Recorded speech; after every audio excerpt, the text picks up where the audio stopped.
Yooyyaa malee yooyyaa dhaggeeffattoota raadiyoo BBC Afaan Oromoo nuu dhiyaadha bakka dhaggeeffachuu jirtan cufaatti sagantaan keen am jalqaba. Magaal Maqaleetti yeroo sadaffaa fi haleellaan xiyyaara raawwatti baqattoonni Liibiyaa jiran rakkoo akkamitti akka qabu. Lafa shintibeetii hin qabnu waan ittiin gabbaanee mana kireeffannoo hin qabnu telefoona ijoollee irraa hin taraayiranii yoo akkas gadi baane asiin ijoollee hin qabamanii silkii jaraa harkaa fudhatanii taaskii fakkaatanii dhufanii addina dhaabbatu nu hin beennu. Guji bahaatti rakkoo nageenyaaf uummata bonaa miidhamaa jiru dhaqqabuun ulfaata ta'uu himan. Kanammoo mootummaan itti deemu jira. Karaa kanaan amma hawaasa kanatti argamu mootummaan akka mootummaatti nyaata hawaasa kanaaf dhiyeessuuf jalqabeera. Already gumeen dalloof dhufee amma. Kanaaf oduu dabalataan waliin tura an asli galgaloo.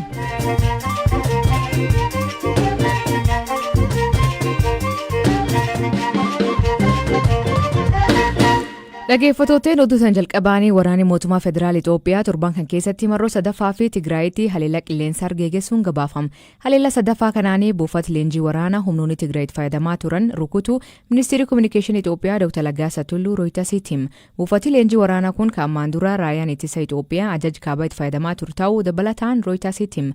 Dubbi himaan kun miidiyaa biyya keessaa Addis Standardiif akka himanitti ammoo naannoon kun mooraa waraanaa waan ta'eef lammiilee nagaa irratti miidhaan gahee hin jiru jedha.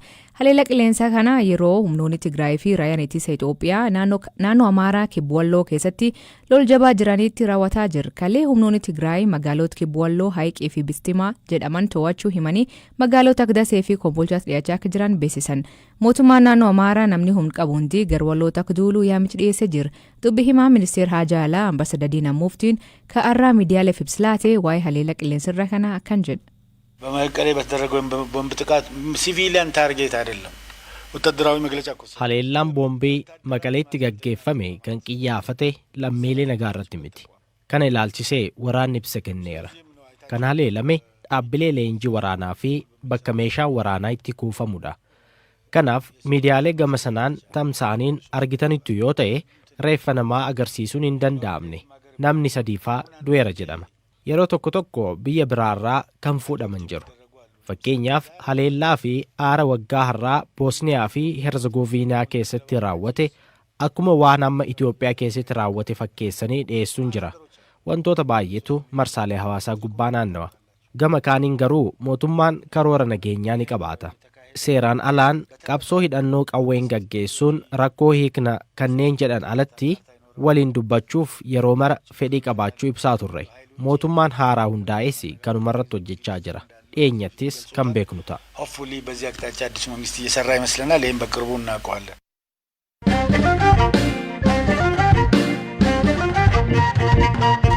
Pireezidantiin Paartii Bal'aaraas Deemokiraasii Dhugaa fi obbo Iskindar Nagaa beellama murtii guyyaa irraa qabanirraa kan argamne abukatoon isaanii BBC'tti himan.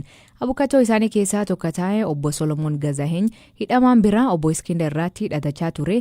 Reebichirraan ga'een miidhaan salphaan waan erga'ee fi dhadhacharra irratti argamuu akka hin dandeenye himan.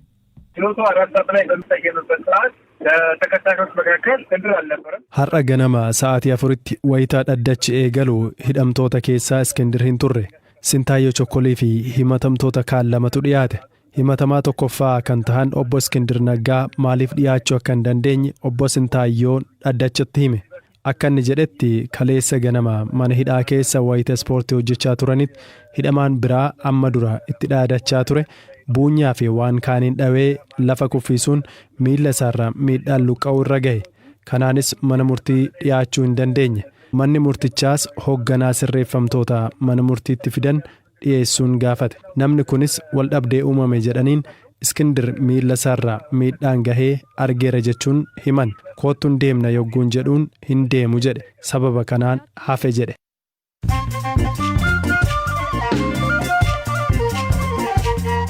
Dhaggeeffattootni ammoo gabaabaa addunyaa isaanii dhiyeessaa jalqabaanii biyyoonni hiyyeeyyii talaalii COVID-19 akka barbaachisu argachuu dhabuu fi bara dhufu weerarichi akka eegameen oliitti hammaachuu danda'a jedha dhaabbati fayyaa addunyaa. Ardii Afrikaa keessatti namoonni talaalii argatan dhibba keessaa harka 5 qofa. Ardiiwwan biraa uummata isaanii agar 40 talaalanii jiran.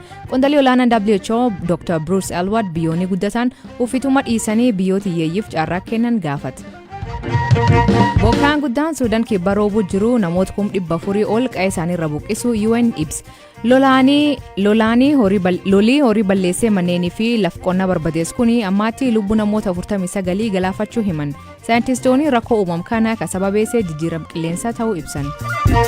Pireezidantiin duraanii US Donald Trump miidiyaa hawaasummaa haaraa jalqabuuf akka jedhan ifoomse. Trump akka jedhuutti miidiyaan kun abbaa irrummaa teknooloojii gurguddaa fuuldura dhaabbataa jedha. Trumpiin miidiyaa hawaasummaa akka Twitter fi Facebook irra dhowwamuun ni yaadatama. Ingilaanditti reefi daa'imman 5 laga keessatti erga argameen booda mucaan 14 ajjecha isaan himatam.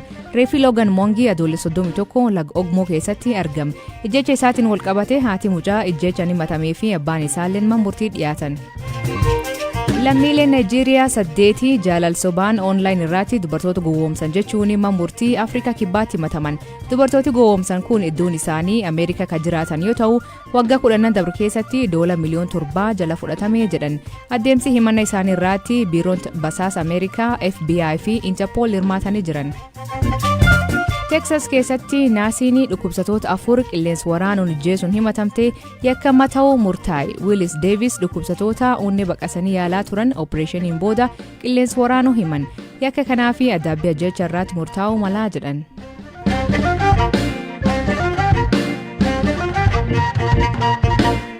Lammiilee Itoophiyaa dabalatee godaantonni biyyoota Afrikaa Liibiyaa jiran miidhaa hamaatti nurgaa jir jechuun jalqabjii kanarraa eegalee mormii jiran.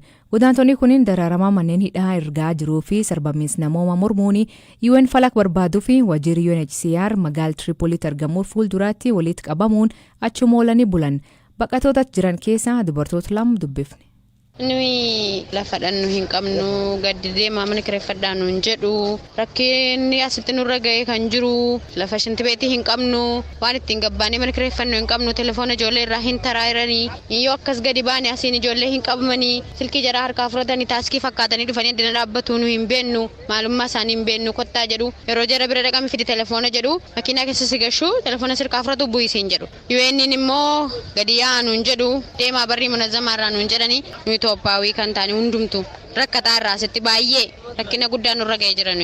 Nuti kan as jirru dubartii karaa dubartii ulfaa dubartii dhukkuba TB qaban dubartoota dhukkubsatan hedduu fi daa'imman hedduu wajjin as jirra. Kan kaafamne akkuma jedhamu Liibiyaa keessa naannoo gargaarish jedhamurraa kaafamne maneedaa gugeeffamne maneedaa irra cabsine yaane erga cabsine yaane amma bulii 19 fi kan jirru naannawa UN afoodha jarri UN dammoo nurraa ka'aatii kara manaa galaan jedhu nummoo hoo kaanetiin deemne yuu mana galuu miti mana arganneetti galuu miti taaskii yogguu seenne bakkee bawwaabaa jedhamutu jira biyya keellaa isa jedhamurra yogguu ga'an bakka tokkoyyuu deemuudhaaf jecha dhukkubsannee mana yaalaa yuun dhayna jenne jecha keellaa sanarra qabanii wanta qabnu hundarraa nurraa guuranii karatti gad nu buusu kara itti deemnu wallaallee dhamaanee akka dhamaanee bakka irraa kaanee munazzamaa fuddachaana ka'aa balbala kanarraa nu jedhu nu kara kaanee mana namni nu kireessu jiru yeroo ammaa manas kireeffachuu dandeettis hin qabne osoo dandeettii qabaanne iyyuu immoo mana namni nuuf kireessu hin jiru maaliif sababni keenya nuti Itoophiyaanonni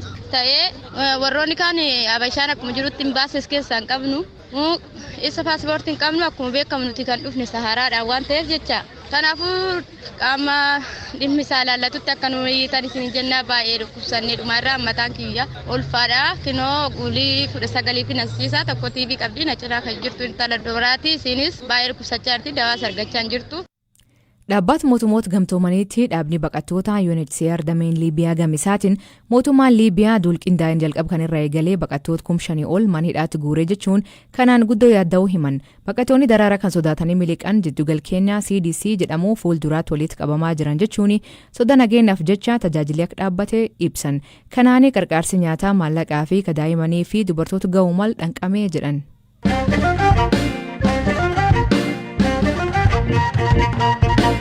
Godin Gujii Bahaa aanaalee gammoojjii keessatti sababoonni dheeratee fi saanamii akka jajjabaa jiraachuu himan.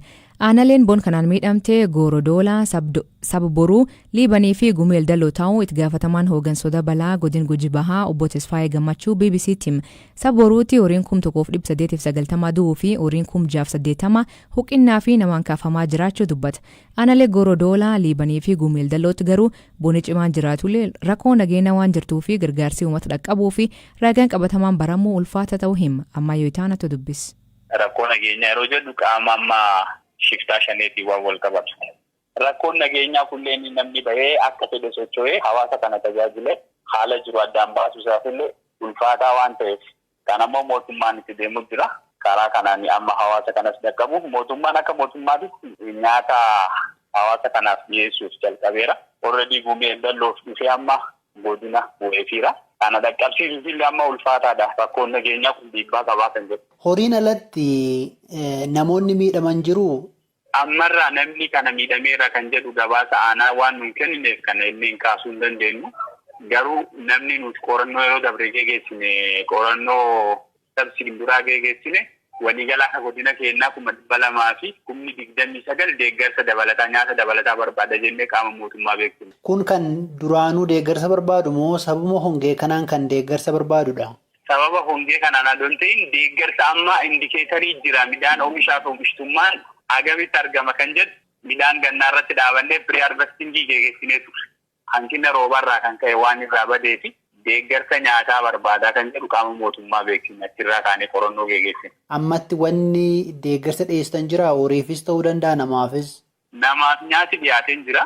Waliigala 100 fi 2,975 mootummaan nyaata dhiyeessuufii jira sadarkaa inni danda'utti mootummaan aanaalee amma siin kaase kana keessatti nyaata abbaa warraa gara 100 fi goroo doolaarratti amma 29,400 dhiiban irratti 27,000 gumeel dalloo irratti 18,000 sabbaa irratti 20,000 nama kanaaf amma nyaatni mootummaan dhiyeesseera marsaan machaanus dabalataan dhiyaataaf. Aanaalee 4 maqaanaa dhoftan duratti gujii keessatti kunneen godina Booranaa daangessu? Beeltii godina Booranaa waliin wal daangessanidha. Tole guddaa galatooma. Ulfaataas illee galatooma.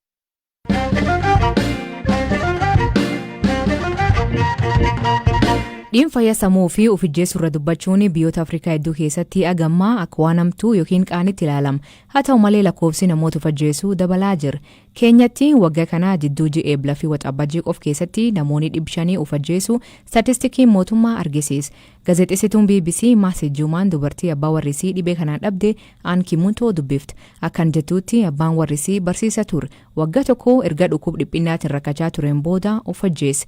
Of ijjeessuun hawaasa biraatti arraba maatii fidaa jette. Ijoollee isii kan irraa hambisuu fi guyyaa cufman keessatti dhimma kan irra dubbachuu himte. You're not expected to mourn someone who has died by suicide. Nama of ajjeeseef akka gaddituuf sirraa hin eegamu. Yeroo awwaalchaatti wanti baay'ee na miidhe. Hooggantoonni amantaa keenyaa nama hundumaa fuuldura dhaabbatanii namichi kun of ajjeese waan ta'eef eenyu yoomaa akka jedhu hin barbaadu jechuu isaaniidha. Baay'een akka filannoo ta'ettidha kan ibsame. Du'uuf filate waan ta'eef eenyu yoomaa akka hin jenne jedhu. It was a choice. He chose to die. Hayyoonni fayyaa sammuu dhimmi kun beekumsa barbaachisaa argatu hojii baay'eetu garmaatii manneen amantii fi hawaasa keessatti hojjetamuu qabaa jedhan. Bakkeewwan kanaatti namoonni dhibee fayyaa sammuu qaban deeggarsa barbaadatan maraata jedhanii yaaman. Naansi Kafiroo hayyoon xiinsammuu maatii namoota of ajjeesee jibbuun yookiin qofaatti qabuun rakkoo fayyaa sammuu akka dhiphinnaa itti fiduu himti. Stigma creates a sense of despair. Qollifannaan maatii jiru irratti miira abdii kutannaa fida. Yeroo akka qaanoftu taatu yookiin qollifamtu immoo abdii kutachuu malta. Achumaan mukaa'uu jalqabdaa jechuudha. Kana dura maatii keessaa namni dhukkuba akkanaa qabu jira taanaan immoo maatii keessa walitti fufinsaan namootni of ajjeesuu danda'u jechuudha. Within a family. Addunyaa keessa waggaatti namoonni 700 of ajjeesuu dhaabbatee fayyaa addunyaa WHO'n ibsa. Garuu biyyoota hedduu keessatti rakkootan furuu fi yookiin fayyaa sammuu irratti hojjechuu fi wanti godhamu xiqqoo ta'uu himan. Dhaggeeffattootteen sagantaan har'aa ganumaa nu waliin turuu keessaniif ulfaadha isaniin jenna. Mammaansi galgal hanaa gurri tokko bade lamin deebi'u. Hiikan isaa maanii kooment keessatti nu beeksisa. Sagantaa kan qopheesse Elias Mulugeeta gam teknikaatiin Mubaarak Abdallah keessaniif dhiyees an aslii galgalooti agboor isaatti akkana nagaa waaqa kee bulaa oraa bulaa deebanaa hangafamaan dhan bulaa.